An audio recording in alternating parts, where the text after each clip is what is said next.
Садыр абамды алып кирип алып содаласа, Садыр абам көнбөй койгон экен.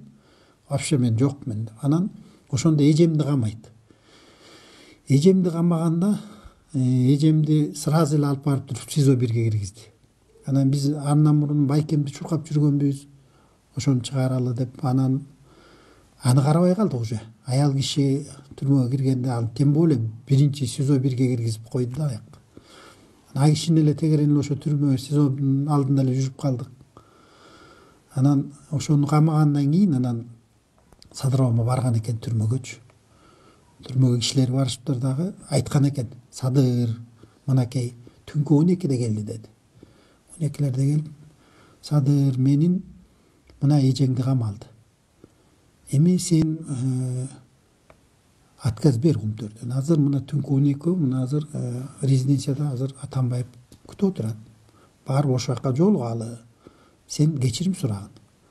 Кечирим сурап, 1 жыл Кумтөр боюнча ооз ачпайм десең, азыр чыгасың да алып барып кайра депутат болосуң. Эжең да чыгат.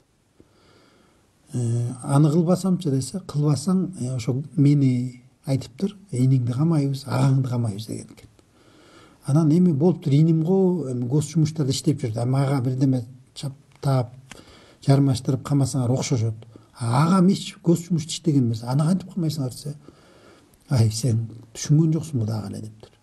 Сен эжең за что отурат? Эжең деле эч кылмышы жок отурбайбы? Агаң менен иниң деле ошентип эле отургузабыз. Сен дагы эле түшүнө элексиңби дептир. Ошентип анан агам Садыр абам ойлонуп отуруп анан айтыптыр, болду дептир. Мен кечирим сурагандай кылмыш кылган эмесмин. Мен эч убакта кечирим сурабайм. Мейли камасаңар агамды өз күнүн, инимди өз күнүн өзү көрөт. Эжем дагы өз күнүн өзү көрөт. 80-де атам бар айылда, 70-те энем бар, ошону алып барып кошо камагыла. Чыккылайм мага деп. Түнкү 2-лер болду, чейин сүйлөшүп отурган 2-де да мен эс алам чыккыла болду. Камай берди.